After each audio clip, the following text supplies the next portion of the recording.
La nouveauté cette année, déjà, c'est un investissement de l'Église qui est pour nous comme une première.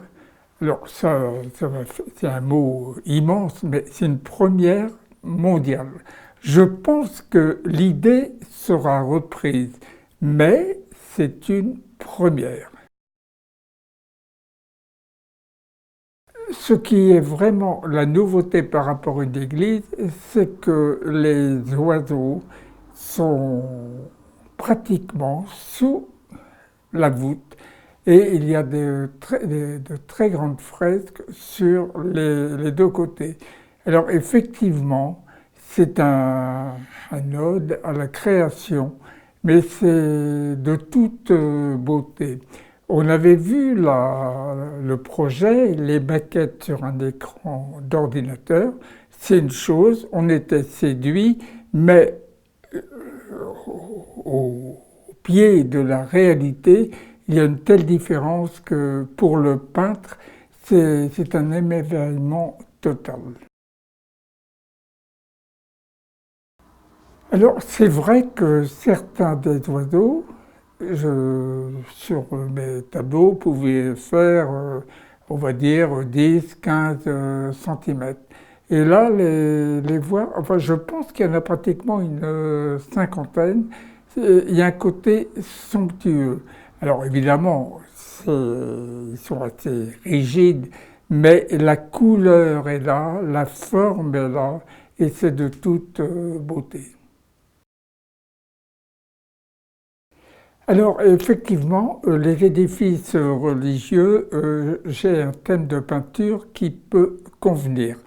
Alors en ce qui concerne la cathédrale de Nantes, il y a eu le terme utilisé, c'est à perpétuelle demeure sur l'acte notarié.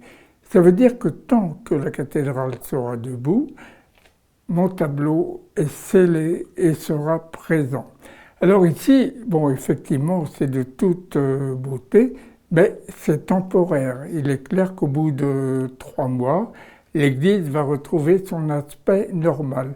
Mais l'intérêt, peut-être, c'est que beaucoup de gens qui vont passer devant l'Église vont y rentrer et découvrir l'Église sous un angle qui n'a jamais, je dis bien jamais, à ma connaissance, été réalisé. Oui, alors effectivement, souvent on me dit, mais pourquoi aller dans le milieu rural? Alors, je vais être très franc, on nous a posé la question, c'était à Pont-Aven. Honnêtement, on n'a pas répondu oui tout de suite parce que bon, ça se présentait comme ça, c'était totalement nouveau. Et les gens de Hénon ont eu le mérite d'insister et tout compte fait, à l'arrivée, nous sommes très heureux d'être à Hénon. Alors, il y a eu une première année, là nous sommes à la deuxième année. Et à chaque fois, il faut essayer de se renouveler, de prendre un thème nouveau. Et là, l'église, c'est somptueux. Aussi bien le curé de la paroisse que l'évêque ont été, je pense, séduits.